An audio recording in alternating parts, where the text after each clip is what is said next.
Year 1850 को दिखाते हुए इस मूवी का स्टार्ट होता है। वहीं पर हमें एक राइटर दिखाया जाता है जो कि काफी फेमस था। वो राइटर इस जगह का नहीं था बल्कि वो यहाँ पर किसी से मिलने आया था। वो राइटर एक घर के डोर पर नॉक करता है, लेकिन उस घर में जो लेडी रहती थी वो उस राइटर को वापस जाने के लिए बोलती है, क्योंकि वो समझ रही थी कि शायद वो कोई कस्टमर होगा। लेकिन वो राइटर उस लेडी को अपने बारे में इंट्रोड्यूस करवाता है कि मैं एक राइटर हूँ, ना कि कोई कस्टमर। वो लेडी फौरन समझ जाती है और दरवाजा खोलकर उस राइटर को अंदर बुला लेती है। वो राइटर इस घर में इस लेडी के हस्बैंड से मिलने आया था और इस लेडी के हस्बैंड का नाम थॉमस था, जो कि एक बूढ़ा इंसान था। यहाँ पर वो राइटर उस बूढ़े आदमी यानी थॉमस से कोई स्टोरी सुनने आया था, लेकिन जैसे ही वो राइटर थॉमस से मिलता है, थॉमस उसकी इंसल्ट करने लगता है कि क्या तुम पागल हो, इतनी दूर से सिर्फ मुझसे मिलने आए हो। लेकिन वो राइटर थॉमस के गुस्से को इग्नोर करता है। वो थॉमस को कहता है कि मैं आपके पास एक कहानी सुनने आया हूँ। यहाँ पर वो राइटर थॉमस को पैसों की ऑफर भी करता है कि अगर आप मुझे वो कहानी सुना दें तो मैं आपको अपने सारे पैसे दे दूंगा। ये कहते ही वो राइटर थॉमस के सामने अपने सारे पैसे भी रख देता है, लेकिन थॉमस इस ऑफर से साफ इनकार कर देता है और वो उस राइटर को कहता है कि तुम जाओ और गवर्नमेंट हिस्ट्री चेक करो, वहाँ पर तुम्हें वो कहानी मिल जाएगी। लेकिन वो राइटर थॉमस को कहता है कि मैंने वो रियल स्टोरी आपके मुँह से सुननी है, ना कि किसी गवर्नमेंट हिस्ट्री को चेक करना है। ये बात सुनकर थॉमस को राइटर पर गुस्सा आता है और वो उसे वहाँ से जाने के लिए कहता है। साथ साथ थॉमस ये भी कहता है कि मैं कुछ भी नहीं जानता।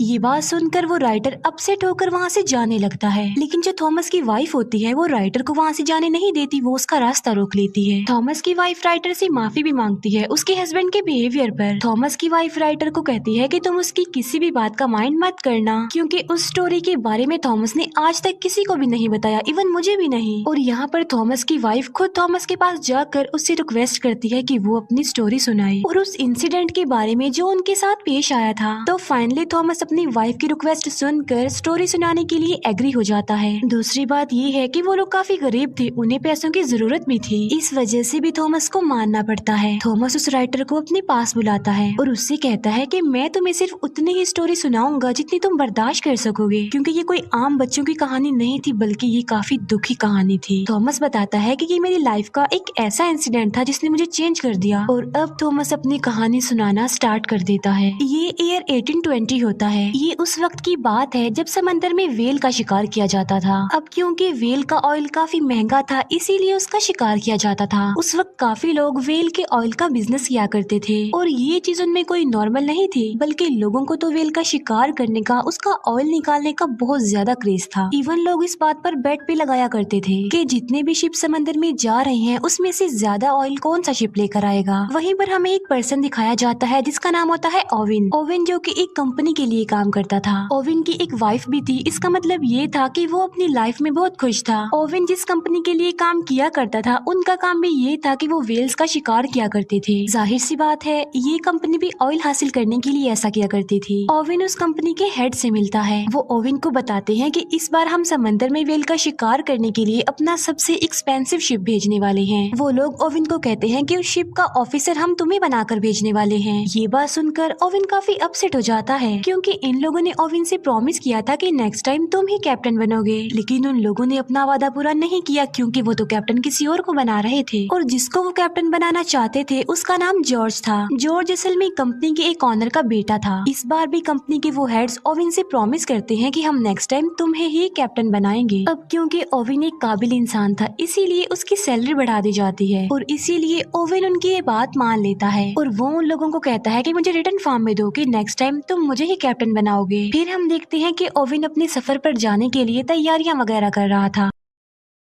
ओवेन की वाइफ उसके जाने पर ज्यादा खुश नहीं थी। वो ओवेन को कहती है कि तुम मुझसे प्रॉमिस करो कि तुम सही सलामत जल्द से जल्द वापस आओगे। ओवेन की वाइफ उसे एक लॉकेट भी पहना देती है ताकि ओवेन को उसका ये प्रॉमिस याद रहे। इसके बाद हमें वही लड़का जॉर्ज दिखाया जाता है जो कि कैप्टन था। वहीं पर जॉर्ज का फादर भी था। जॉर्ज का फादर उसे कहता है कि बेटा जाओ और कामयाब होकर ही वापिस आना। फिर वो सब लोग जिन्होंने शिकार पर जाना था वो एक जगह पर आकर इकट्ठा हो जाते हैं। उन लोगों को भेजने के लिए वहाँ पर सिटी के काफी लोग भी आए होते हैं। वहीं पर हमें एक यंग लड़का दिखाया जाता है जिसका नाम होता है थॉमस। जी हाँ बिल्कुल, ये वही यंग थॉमस है जो हमें स्टोरी सुना रहा है, जो कि अब बूढ़ा हो गया है। थॉमस जो कि शिकार के लिए फर्स्ट टाइम जा रहा था समंदर में। उसी शिप पर ओवेन का बचपन का फ्रेंड भी था और उसके बाकी फ्रेंड्स भी थे और साथी थे। इसके बाद ओवेन और कैप्टन जॉर्ज एक दूसरे से मिलते हैं और बस यहीं से उन दोनों की नोकझोंक शुरू हो जाती है, क्योंकि जॉर्ज अपने कैप्टन होने का रोब ओवेन पर जमा रहा था। लेकिन ओवेन तो कुछ भी नहीं कर सकता था क्योंकि जॉर्ज कैप्टन था और उसे उसके अंडर ही काम करना था। फिर ये लोग अपने सफर पर चल पड़ते हैं और थोड़ी ही दूर जाते ही शिप में खराबी हो जाती है। ऐसा फील हो रहा था कि जैसे शिप एक जगह पर फंस गया हो। लेकिन यहाँ पर ओवेन अपने स्किल्स का इस्तेमाल करके उस डिफिकल्ट कंडीशन को टैकल करता है बहुत अच्छे से। अब जाहिर सी बात है ओवेन ऐसा इसलिए कर पाया क्योंकि वो बहुत ज्यादा एक्सपीरियंस था। लेकिन जो कैप्टन जॉर्ज था वो ऐसा बिल्कुल भी नहीं था। मतलब ये कि उसमें कोई भी ऐसी स्किल्स ऐसी एबिलिटीज नहीं थी। इसीलिए जब वो ओवेन की एबिलिटीज ये स्किल्स देखता है तो वो जेलस हो जाता है ओवेन से और इस बात का बदला वो रात को डिनर पर ओवेन से लेता है। जॉर्ज ओवेन की काफी इंसल्ट करता है कि तुम गरीब हो और सिर्फ एक फार्मर के बेटे हो। अब क्योंकि ओवेन से ये इंसल्ट बर्दाश्त नहीं हो रही थी और वो कुछ कर भी नहीं सकता था, इसीलिए वो वहाँ से उठकर चला जाता है और अपने साथियों को कहता है कि हमने कल सुबह जल्दी उठना है। उस शिप पर हम ये बात नोटिस करते हैं कि गरीब लोगों को ज्यादा इम्पोर्टेंस नहीं दी जाती थी, बल्कि उन्हें हमेशा छोटा ही समझा जाता था। नेक्स्ट डे जॉर्ज फिर से ओवेन को ऑर्डर लगाने लगता है। अब ना चाहते हुए भी ओवेन को जॉर्ज का ऑर्डर मानना ही पड़ता था। लेकिन फिर तभी ओवेन का ध्यान एक समुद्री तूफान पर जाता है। वो ये बात जॉर्ज से शेयर करता है कि आगे समुद्री तूफान है, हमारे लिए खतरा है, इसीलिए हमें शिप को वापस मोड़ लेना चाहिए। लेकिन जॉर्ज ओवेन की ये बात नहीं मानता और शिप को तूफान में ही ले जाने का ऑर्डर दे देता है। और जब वो लोग तूफान में एंटर करते हैं तो वो लोग वहाँ पर फंस जाते हैं। तूफान में भी ओवेन चिल्ला रहा होता है कि शिप को वापस मोड़ लिया जाए जल्दी से। लेकिन जॉर्ज अभी तक अपनी जिद पर ही अड़ा हुआ था और वो शिप को और ज्यादा तूफान के अंदर ले जाता है। ऐसा करने से उनके लिए काफी खतरा था, उनकी जान का खतरा, शिप डूबने का खतरा। लेकिन किसी तरह करके वो तूफान से बाहर आ जाते हैं। इसके बाद जॉर्ज ओवेन को कहता है कि तुम सबके सामने मुझसे सॉरी बोलोगे और हम इस शिप को वापस अपने आइलैंड पर लेकर जाएंगे। इसका मतलब ये है कि हम वेल का शिकार किए बगैर ही यहाँ से वापस चले जाएंगे। लेकिन यहाँ पर ओवेन जॉर्ज को काफी समझाने की कोशिश करता है कि देखो, सिचुएशन को समझने की कोशिश करो, हम वापस खाली हाथ नहीं जा सकते क्योंकि ये बहुत सारे लोगों की जिंदगियों का सवाल है। वो लोग हमारा इंतजार कर रहे हैं कि हम तेल लेकर ही वापस लौटेंगे। और यहाँ पर ओवेन जॉर्ज को राजी कर लेता है। इसीलिए वो लोग वापस जाने की बजाय अपने सफर के लिए आगे बढ़ते हैं। इसके बाद हमें डायरेक्ट 3 महीने बाद का सीन दिखाया जाता है और वो लोग एक ऐसी जगह पर पहुंच जाते हैं जहाँ पर उन्हें बहुत सारी वेल्स मिल जाती हैं। वो लोग वेल्स का शिकार करने के लिए अपनी बोट पर ही निकल जाते हैं। तभी ओवेन एक वेल पर अटैक कर देता है और वो वेल पहले तो बचने की काफी कोशिश करती है लेकिन फिर वो मर जाती है। बाद में वो लोग उस वेल को शिप पर ले आते हैं और वो लोग उसका तेल निकालने लग गए। उन लोगों ने अब वेल के अंदर भी तो किसी को भेजना ही था। अब क्योंकि थॉमस साइज में काफी छोटा था, इसीलिए ओवेन वेल के अंदर थॉमस को भेजता है। फिर शिकार किए उन्हें काफी दिन गुजर जाते हैं लेकिन अब उन्हें कोई भी शिकार नहीं मिल रहा था। और मुसीबत की बात तो ये थी कि उनके खाने का सामान भी खत्म हो रहा था। अब क्योंकि वो लोग ज्यादा आगे तक नहीं गए थे, इसीलिए वो बीच में एक आइलैंड पर रुक जाते हैं। वहीं पर वो लोग एक कैप्टन से मिलते हैं और वो भी वेल के शिकार के लिए ही वहाँ पर आया था। वो सब लोग उस आदमी से मिलते हैं और वो उन लोगों को अपने शिकार की आखिरी कहानी सुनाता है।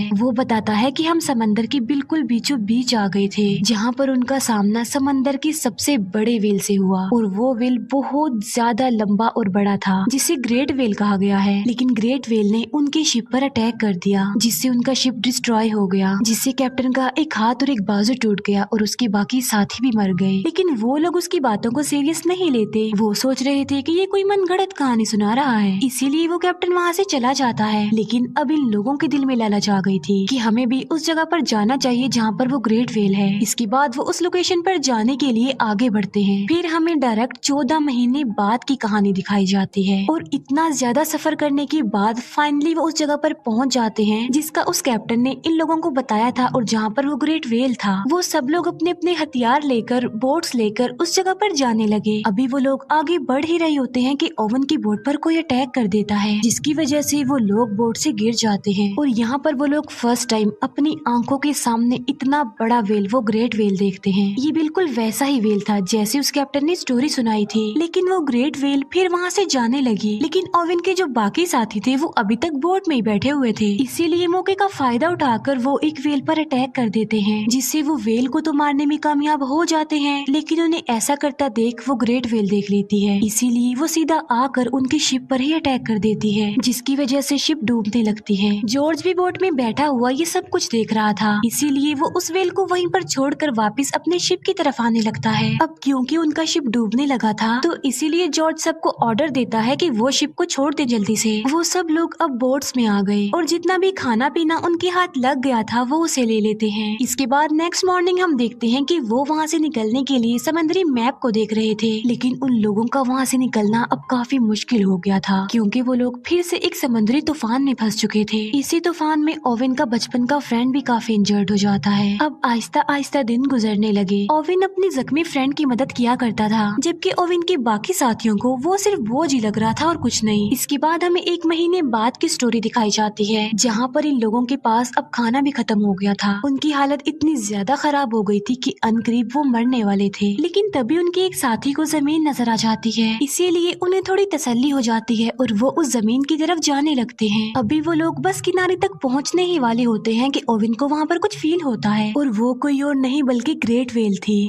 जो कि उन सारी बोट से टकरा जाती है और उनकी बोट्स टूट जाती हैं। तब वो लोग समंदर की लहरों के साथ किनारे तक पहुंच जाते हैं, और अब उन लोगों की हालत किसी जानवर से कम तो नहीं थी। यानी आइलैंड पर आकर उन्हें जो कुछ भी मिलता जा रहा था वो उसे ही खा रहे थे जिंदा रहने के लिए। फिर जॉर्ज अपने साथियों को आग जलाने के लिए बोलता है, जिससे होगा ये कि अगर समंदर में कोई शिप होगा तो वो उन लोगों को देख लेगा और उन्हें वहाँ से ले जाएगा। जहाँ पर वो लोग रह रहे थे वो एक बंजर आइलैंड था, वहाँ पर कोई आबादी नहीं थी। फिर एक दिन खाने की तलाश में उन्हें उस आइलैंड पर एक केव मिल जाती है, जिसके अंदर बहुत सारे लोगों के स्केलेटन्स पड़े हुए थे। इसका मतलब ये है कि वहाँ पर पहले भी लोग आकर फंस चुके थे, लेकिन उनकी हेल्प के लिए कोई नहीं आया। इसीलिए वो लोग सोच रहे थे कि वो भी एक दिन उन्हीं लोगों की तरह मर जाएंगे। फिर वो लोग वहाँ से निकलने का फैसला करते हैं और अपने टूटी हुई बोट्स को रिपेयर करने लगते हैं। उनमें से कुछ लोग आइलैंड पर रहने का ही डिसाइड करते हैं, और उन लोगों में ओवेन का बचपन का फ्रेंड भी शामिल था। लेकिन जाते जाते ओवेन अपने फ्रेंड से प्रॉमिस करके जाता है कि मैं तुम्हारे लिए हेल्प जरूर लेकर आऊंगा।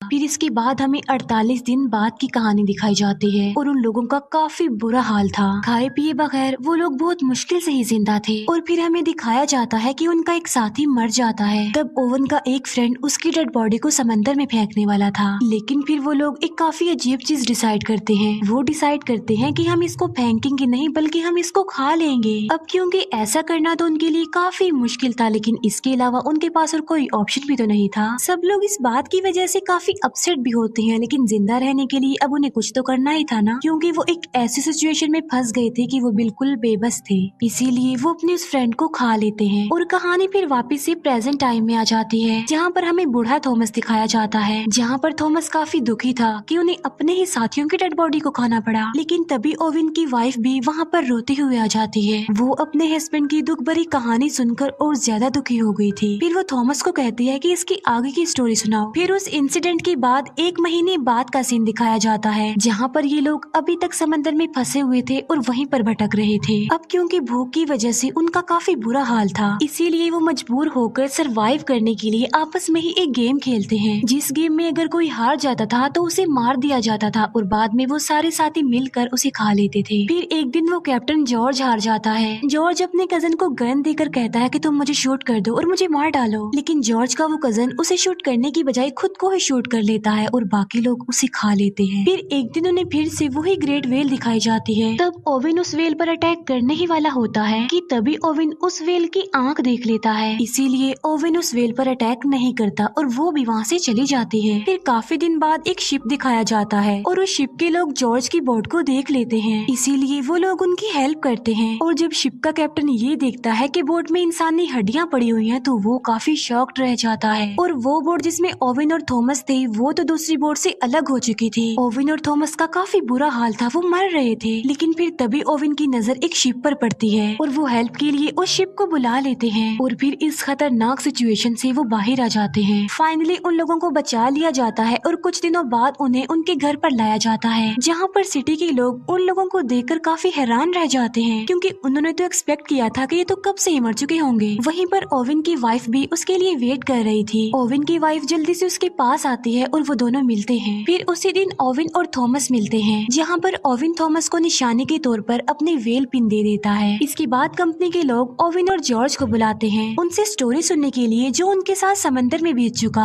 अब क्योंकि उनकी बात पर बिलीव तो किया जाने वाला नहीं था, इसीलिए ओविन वहाँ से जाने लगता है। ओविन जाते जाते जॉर्ज को कहता है कि तुम अपने कैप्टन होने का फर्ज अदा कर दो, इन्हें सब कुछ सच सच बता दो। जहाँ पर जॉर्ज पहले तो झूठ बोलता है, लेकिन फिर वो सारी बात सच बता देता है। लेकिन कंपनी के जो लोग होते हैं वो कोई मनगढ़ंत कोई झूठी कहानी ही बता देते हैं। इसके बाद हमें फिर से ओविन दिखाया जाता है। अब क्योंकि ओविन को अ काइंड ऑफ नई जिंदगी मिली थी, इसीलिए वो अपनी न्यू लाइफ का बड़े अच्छे से स्टार्ट लेता है और वादे के मुताबिक उसने उस आइलैंड पर अपने फ्रेंड के पास कोई बोट भी भेज दी। लेकिन अब काफी देर हो चुकी थी, क्योंकि ओविन का फ्रेंड मर चुका था। और यहाँ पर थॉमस की कहानी कंप्लीट हो जाती है। कहानी सुना देने के बाद थॉमस उस राइटर से पूछता है कि क्या तुम इस कहानी को दुनिया के सामने लाओगे, जिस पर राइटर कहता है कि जी हाँ, लेकिन मैं इस स्टोरी को एक ऐसा मोड़ दूंगा जो कि रियल इंसिडेंट पर बेस्ड होगी। इसके बाद हमें काफी महीनों बाद का सीन दिखाया जाता है, जहाँ पर हम देखते हैं कि उस राइटर ने बुक लिख दी और वो काफी फेमस भी हो गया। और इसी के साथ ही ये मूवी यहीं पर एंड हो जाती है। थैंक